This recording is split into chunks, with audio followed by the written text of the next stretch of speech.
Hello guys, welcome to Siddharth creative education. तो आज हम बात करेंगे ट्रांसफॉर्मेशन ऑफ सेंटेंस के बारे में। ट्रांसफॉर्मेशन सेंटेंस ऑफ होता क्या है, ट्रांसफॉर्मेशन का मतलब क्या होता है, ये भी जानेंगे कि ट्रांसफॉर्मेशन का क्या मतलब होता है। अब देखिए, ट्रांसफॉर्म का मतलब ये होता है कि फॉर्मेशन में चेंज होगा, मतलब फॉर्मेट चेंज होगा, सेंटेंस का फॉर्मेट चेंज होगा, लेकिन जो अर्थ है वो चेंज नहीं होगा। अभी जैसे मैं मान लो हम आपसे कह रहे हैं, एग्जाम्पल के लिए हमने आपसे कह दिया, एग्जाम्पल जैसे हमने आपसे कह दिया कि दिस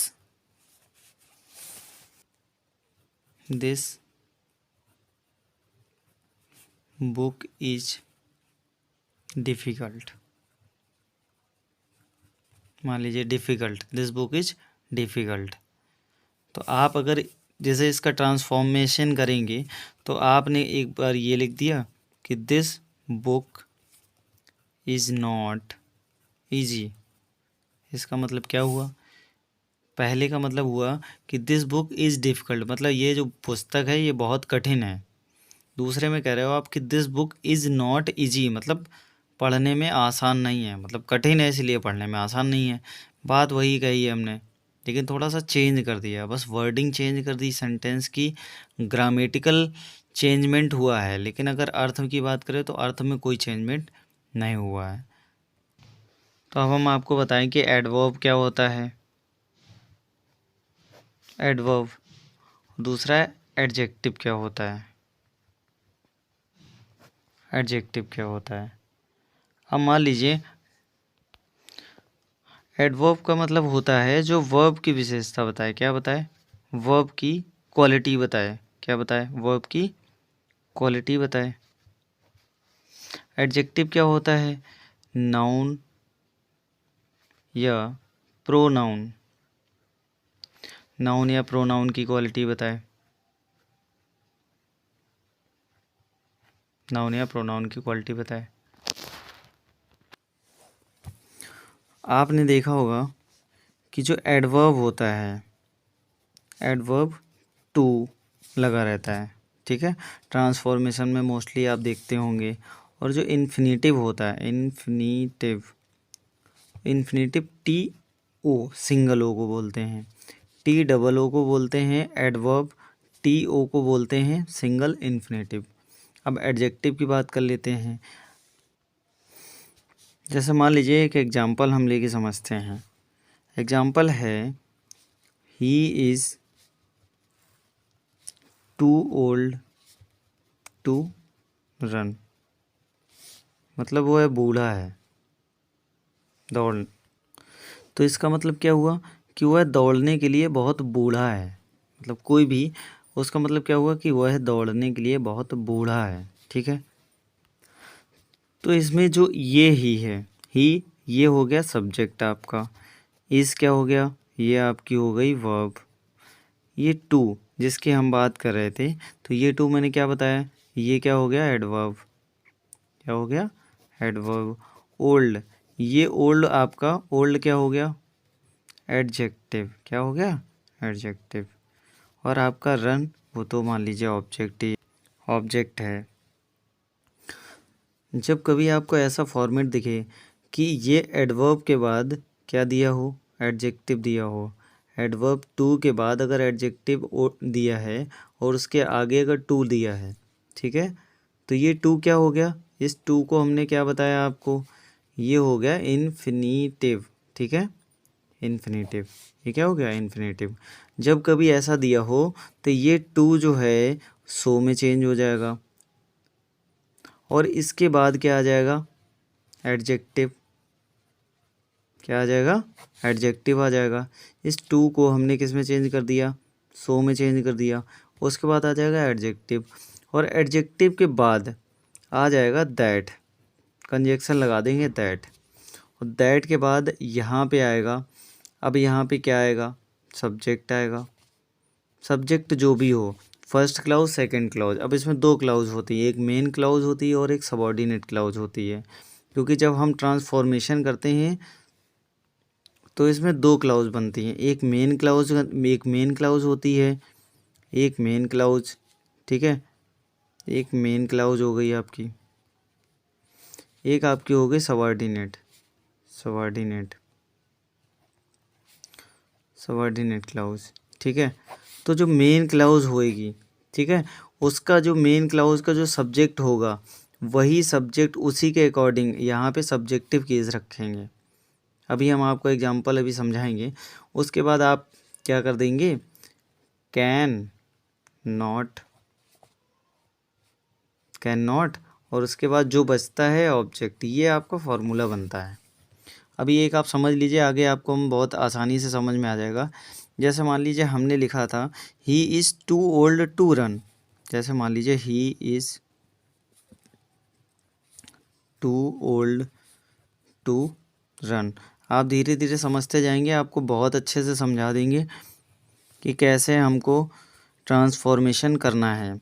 तो हमने क्या लिखा, ये ही तो ही रहा, ठीक है, कोई बात नहीं। इज़ भी वैसा ही रहा, इज़ भी आ गया। हमने सर बोला कि आपका जो एडवर्ब टू है, इस टू को हमने सो में बदल दिया। किस में बदल दिया, सो में चेंज कर दिया, ठीक है।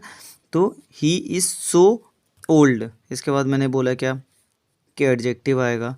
फिर हमने बोल दिया कि भैया दैट लगा दो, क्या लगा दो, ये दैट लगा दो, ठीक है, दैट लगा दिया। उसके बाद सब्जेक्ट, अब देखो सब्जेक्ट मेन क्लाउज क्या थी, ये मेन क्लाउज है, ये मेन क्लाउज है, ठीक है। अब मेन क्लाउज की सब्जेक्ट क्या है, ही। अगर यहाँ पे राम होता या श्याम होता है, कुछ भी प्रॉपर नाउन आता तो यहाँ पे क्या आ जाता, तब भी ही आता। अगर यहाँ पे सीता होता तो यहाँ सी आ जाता, ठीक है। तो according to main clause subject, उसके हिसाब से हम यहाँ पे सब्जेक्ट रखेंगे। तो यहाँ पे अभी क्या हो जाएगा, ही। और इसके बाद हमने बोला can not, he can not run. इसका मतलब समझिए क्या हुआ, इसका मतलब समझिए क्या हुआ भाई। इसका मतलब ये था कि वह दौड़ने के लिए बहुत बूढ़ा है। क्या, वह दौड़ने के लिए, इसका मतलब था कि वह दौड़ने के लिए बहुत बूढ़ा है। फिर आपने इसका ट्रांसफॉर्मेशन कर दिया। जब ट्रांसफॉर्मेशन किया तो आपने क्या लिखा कि ही इज़ सो ओल्ड, मतलब वह इतना बूढ़ा है कि वह दौड़ नहीं सकता है। मतलब आपने सिर्फ ट्रांसफॉर्मेशन किया है, that is called transformation without altering it's subject sense. तो इसमें रूल तो बहुत सारे होते हैं, मैं आपको वन बाय वन करके सारे रूल जो है बता दूंगा। आपको बस ये समझना है कि जैसे टू है तो टू उसको हमने सो में चेंज कर दिया, और उसके बाद हमने ये जो एडजेक्टिव है आया, एडजेक्टिव को मैंने यहाँ पे रख दिया। उसके बाद दैट ही कैन नॉट, ये ही according to main clause subject, उसके हिसाब से आ गया। अब नेक्स्ट रूल ये कह रहा है कि अगर मान लो मेन क्लाउज, जो हमने मेन क्लाउज लिखी है, अगर वो पैसिव वॉइस में है तो जब आप इसका ट्रांसफॉर्मेशन करेंगे तो वो भी पैसिव वॉइस में ही करेंगे। जैसे एक एग्जांपल ले लेते हैं, the house is too costly to be purchased, ठीक है। हाउस बहुत महंगा है, ख़रीदने के लिए बहुत महंगा है, ठीक है। इसका अर्थ क्या हुआ, हाउस खरीदने के लिए बहुत महंगा है, ठीक है। अब इसको हमने बना दिया तो द हाउस वैसे ही रहा, ठीक है। इज भी वैसा ही रहा। टू को हमने सो में चेंज कर दिया, सो कॉस्टली मतलब कॉस्टली क्या हो गया, एडजेक्टिव हो गया। दैट, अब हाउस के हिसाब से अगर अकॉर्डिंग टू हाउस देखें तो इसका सब्जेक्ट क्या आ जाएगा, इट्स, ठीक है, क्या आ जाएगा, इट। और उसके बाद हमने क्या, कैन नॉट बी, और उसके बाद जो ये है परचेज्ड, समझ में आया आपके, क्या कि the house is so costly, कि मतलब घर इतना महंगा है कि उसे ख़रीदा नहीं जा सकता, ठीक है। और ऊपर वाले का अर्थ क्या था, घर खरीदने के लिए बहुत महंगा है, और नीचे वाले का आंसर क्या हुआ कि घर इतना महंगा है कि उसे खरीद नहीं सकते। तो अभी हम एक और रूल समझेंगे। तो रूल ये कहता है कि अगर मेन क्लाउज, आप देखिए मेन क्लाउज समझ लीजिए, मेन क्लाउज दिख नहीं रहा होगा आपको, मेन क्लाउज में अगर नॉट लगा है तो जब हम इसका ट्रांसफॉर्मेशन करेंगे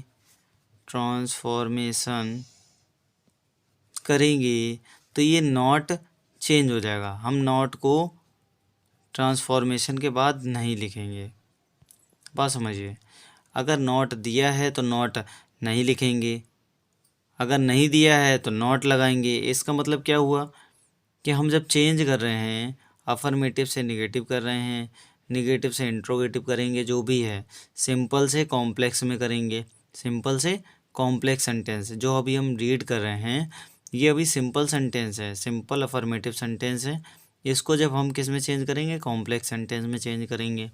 तो एक एक रूल हम लोग बहुत अच्छे से करते जाएंगे। आप लोग थोड़ा, जैसे मान लीजिए एक एग्जांपल लेते हैं,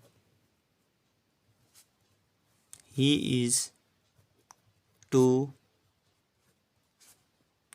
intelligent not to solve all the problems। मान लीजिए ये सेंटेंस है, तो आपने क्या किया, ही इज टू की जगह क्या कर दिया, सो इंटेलिजेंट, जैसा कि मैंने पहले से ही बताया। अब नॉट लगा है तो नॉट को, नॉट में हम नॉट यहाँ नहीं रखेंगे।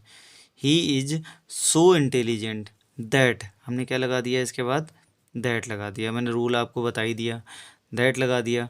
दैट के बाद हमने क्या किया, ही कैन। अब देखिए यहाँ पे ही कैन नॉट करते हैं, लेकिन अभी पहले से नॉट दिया है, इसका मतलब हम केवल he can solve all the problems. बात समझिए, अगर मेन क्लाउज, जो मेन क्लाउज हमको दिया होगा उसमें अगर नॉट दिया है, तो जब इसका ट्रांसफॉर्मेशन करेंगे तो ट्रांसफॉर्मेशन करने के बाद आपको ये नॉट नहीं लगाना। जब से यहाँ पे कैन के बाद नॉट लगता, लेकिन यहाँ पे नॉट नहीं लगाना है।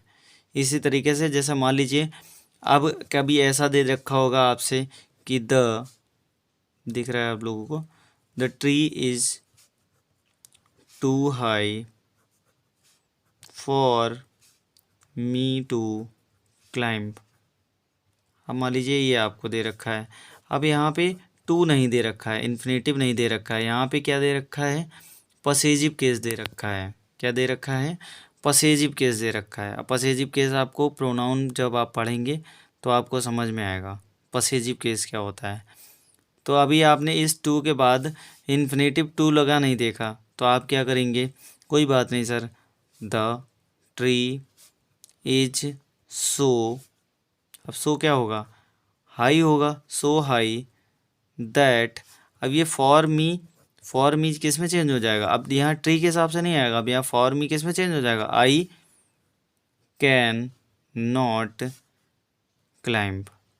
है ना, सिंपल, कर सकते हैं आप भी। मैं सिर्फ एग्जांपल लेके आपको समझा रहा हूँ कि आपको समझ में आ जाए, क्योंकि अगर मैं रूल भी लिखूँगा तो बहुत ज़्यादा वीडियो लंबा हो जाएगा। मैं कोशिश कर रहा हूँ कि वीडियो शॉर्ट से शॉर्ट बने और आप लोगों तक पहुँचे। बहुत ही इम्पोर्टेंट वीडियो है आप लोग के लिए, आप अभी अंत तक बने रहिए। अब मान लीजिए कभी आपको ऐसा सेंटेंस दे रखा होगा, he is too eager for praise, he is too eager for praise. ठीक है, अब देखिए यहाँ पे टू लगा है, क्या लगा है, टू लगा है, और इसके बाद ईगर फॉर प्रेज। अब फॉर प्रेज लगा है, यहाँ पे पॉसेजिव केस तो है नहीं, क्योंकि फॉर अगर यहाँ पे फॉर मी होता, फॉर हिम होता, फॉर अस होता, फॉर कुछ भी होता, पॉसेजिव केस में होता है। ठीक है, जिस भी प्रोनाउन का पॉसेजिव केस होता कुछ भी, अब यहाँ प्रोनाउन का पॉसेजिव केस तो है नहीं, तो आप सीधे सीधे इस टू को, जब कभी ऐसी कंडीशन होगी तो इस टू को आप किस में चेंज करेंगे, ओवर में चेंज कर देंगे, ओवर में चेंज करेंगे, या एक्सट्रेमली में चेंज करेंगे। ठीक है, तो इसी को हम कैसे बना सकते हैं, he is over eager for praise, या इसी को ऐसे बना सकते हैं, he is extremely eager for praise. आपको समझ में नहीं आया, कोई बात नहीं। अब मान लीजिए आप ऐसे नहीं बनाने चाहते हैं, तो आपने जैसा लिखा था वैसे ही लिख दिया, टू हटा देना है, टू हटा देना है। जब भी आप ट्रांसफॉर्मेशन करेंगे सेंटेंस का, तो इस टू को आपको रिमूव करना होगा, तो टू हटा देना है। तो अब आप क्या कर सकते हैं, he is eager for praise. इसके आगे आप लिख दीजिए बियॉन्ड द प्रॉपर लिमिट। बस ऐसे भी बना सकते हैं, ऐसे भी बना सकते हैं, और दूसरे तरीके से भी, जो ये सारे तरीके ठीक हैं आपके, ठीक है, किसी भी तरीके से आप बना सकते हैं। एक और एग्जांपल लेके समझते हैं। जैसे मान लीजिए यहाँ पे दिया है, माई मदर इज़ टू, ये इज़ लिया है, इज़ टू फैट, ठीक है।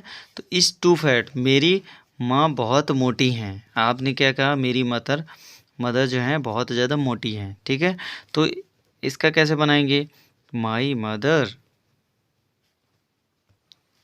इज फैटर, ये कंपैरेटिव डिग्री में बनेगा, कंपैरेटिव डिग्री में बनेगा। कंपैरेटिव डिग्री के बाद क्या लगाएंगे, देन सी शुड बी।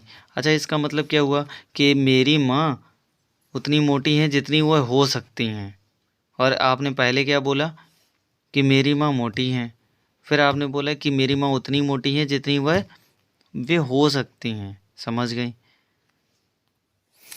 आपको रूल बता दें कि जब कभी एडवर्ब टू के बाद कोई एडजेक्टिव आता है, ठीक है, तो उस एडजेक्टिव को हम किस में चेंज कर देते हैं, कंपैरेटिव डिग्री में चेंज कर देते हैं, ठीक है। उसके बाद हम देन लगा देते हैं। देन के तुरंत बाद हम प्रोनाउन, जो भी प्रोनाउन बनेगा, भाई माई मदर के हिसाब से यहाँ पे प्रोनाउन क्या बनेगा, सी बन जाएगा। अगर यहाँ पे माई फादर होता तो ही हो जाता, माई मदर है तो सी हो गया, सी।